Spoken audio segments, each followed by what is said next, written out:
Question I have for you is why? Why'd you do it? Still got a lot of juice in the tank, man. I had stepped down at Utah. We had a great run there. I wanted to leave on a positive note, so we ended up 10-2, well, 11-2 with the bowl game this year. And I thought, hey, this is a good time to exit. Don't want to overstay my welcome. But again, I felt like I had tons of energy, and there was a handful of schools in the country where if they would have called, I would have been receptive. Michigan was on that list.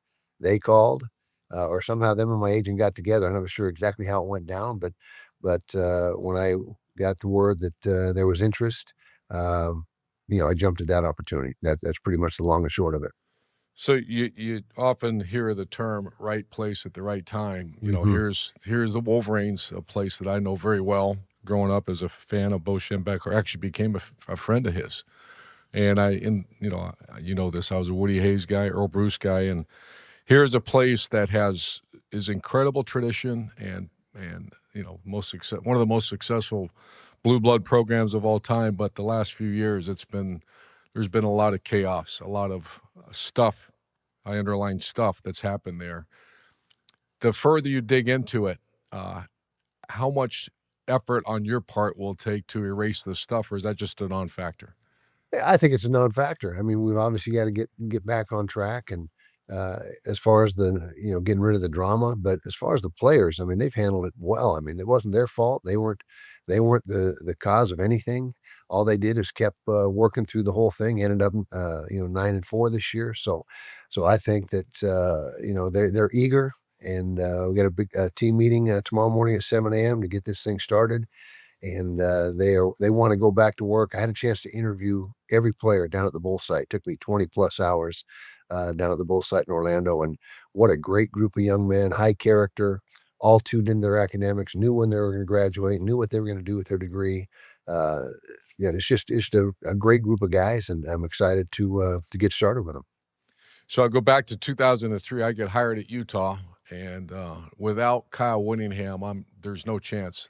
First of all, I learned about the culture of Utah, which is a very unique culture. But without you, constantly in my office, I'm in your office. Have you leaned on a former and Eric Jacobson's another one at Utah that really helped me. So have you leaned on a former player or former coach yet that has embraced the Kyle Whittingham program? Yeah, we kept 3 coaches from the previous staff. I thought it was important to have a bridge between the last staff and our staff, and those 3 guys, Tony Alford, first of all, the running back coach, terrific coach, outstanding recruiter.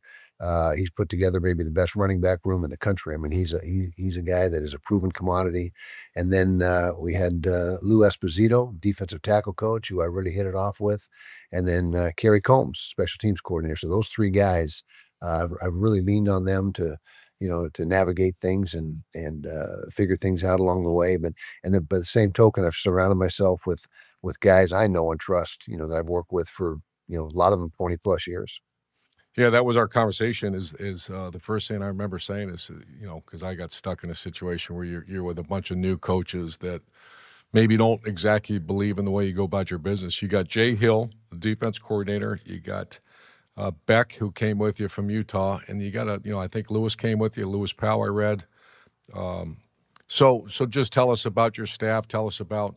I know you've been with these guys a long time, but to pick up and move, Jay Hill to pick up and move from BYU. That was a great get. Jason Beck, I know they wanted him to stay at Utah. Right. Tell us about your staff a little bit. Yeah. Well, first of all, fired up about what they bring to the table. I mean, the offensive staff, we finished 4th in the nation last year in scoring at Utah, and 2nd in rushing, 5th in total. And Jason Beck is the architect of that offense. It's a user-friendly offense. I mean, this day and age with the portal, and you're getting 40, 50 new guys in your team a year, you better have an offense and a defensive scheme that these guys can adapt to really quickly and plug and play type of a situation. And so Jason, everywhere he's been, he's had great success. We brought Micah Simon, the receiver coach, Coy Detmer, the quarterback coach, Jim Harding, who's a real key piece to our staff, our offensive line coach, one of the best offensive line coaches in the country, developed Spencer Fano, who won the Outland Trophy this year. Both his tackles are going to be first rounders. So a lot of familiarity with the offensive staff. Brought my strength staff, Doug Elisaya and the strength staff from Utah, been with me 21 years. And then, of course, as you mentioned, Jay Hill, who did such a great job for us at Utah before he went over to Weber and resurrected that program. Then he went down to BYU and did a great job coordinating that defense. So guys I trust and believe in all over the place here. So let's the question is going to get a lot of hits here. So I used to tell people when you ask Kyle Whittingham, you played at BYU, and then the rivalry game, I used to call him the team down south. Your eye, I would tell people, Whittingham's eyes change color when you talk about the BYU game. How much have you you probably haven't had time yet, but I'm sure you're making time. I remember they gave me the book, The Holy War, when I went to Utah to learn about that rivalry, and McBride really cranked that thing up, Coach McBride. What have you done to dig deep into the game?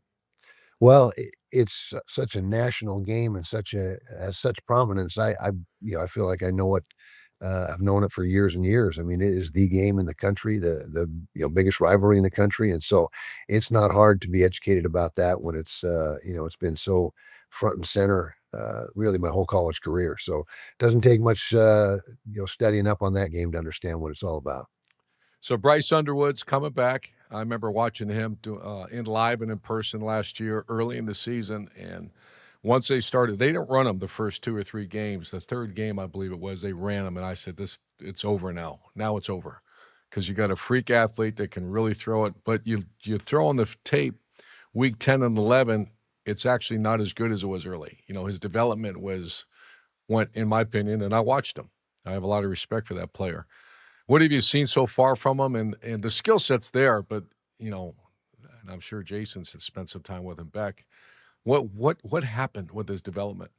You know, first of all, from what I understand, there was no dedicated quarterback coach working with him on a daily basis, which has to happen. I Wow. mean, Yeah. you got a young man, 17 years old. He didn't turn 18 till like mid-season, and so he's a guy that really could have been in high school last year as far as his age.